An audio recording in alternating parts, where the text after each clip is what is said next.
So click the comment to go back to the original video, but this person had shared with me their headcanon for half-elves in Dragon Age, and they had asked me to explain mine, and I have left a reply to them already, but I'm using this as an excuse so I could talk to you guys about it.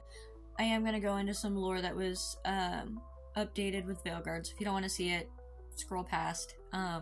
But I understand why in canon elves don't mix with humans. It has to do with their ancestry of originally being spirits, and spirits reflect. Like, I understand that. However, I don't like that, so I came up with my own idea. I believe that the elf-blooded humans are the more common result of humans mixing with elves. Think of it as like dominant and recessive genes. The human genes are the more dominant genes. I'm going to use a real-world example for what I mean by recessive and dominant genes. So, take me for example. I'm blonde hair and blue-eyed. Those are both recessive genes. For me to have ended up with blonde hair and blue eyes, the recessive genes from both my parents have to line up perfectly to give me this hair color and this eye color. I'm going to use a Punnett square to explain what I mean by that. So my mom has dark brown hair and brown eyes. However, she has a parent that has blonde hair and blue eyes. So for her to carry on that recessive gene, she carries the dominant for brown hair and brown eyes, but the recessive for the blonde hair and blue eyes. My father has the recessive genes for blonde hair and blue eyes. So he carries both recessive genes. So when you line them up for the possibilities of what their children could have, you have a brown-haired, brown-eyed child that carries the recessive gene. You have a chance for the blonde-haired, blue-eyed child.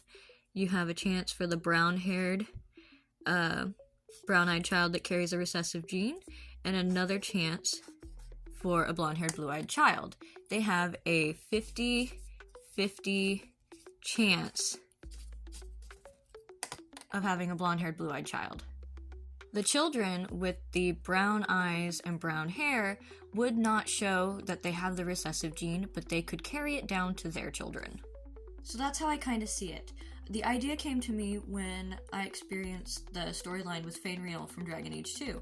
He shows some elven traits, which is not what the canon is, and that's what gave me this idea. So, using Alistair and my Serana, for example, because I had canon that they have a son together.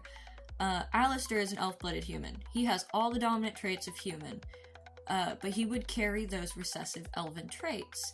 So, when him and my Serana have a son, he would be more likely to show elven traits, such as pointed ears. I know, this video got way longer than I was planning. I love talking about genetics and using Punnett squares. But to explain my other pairings I had in the last video, I like to think that they had elven in their family history, like way far back to the point where they wouldn't even realize it, but they carried that recessive gene down the generations.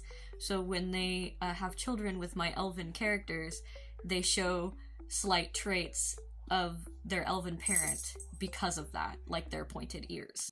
But this is also why in my canon, Llewellyn Blackwall couple, they have an elf-blooded human rather than one that shows her elven traits. I like to think that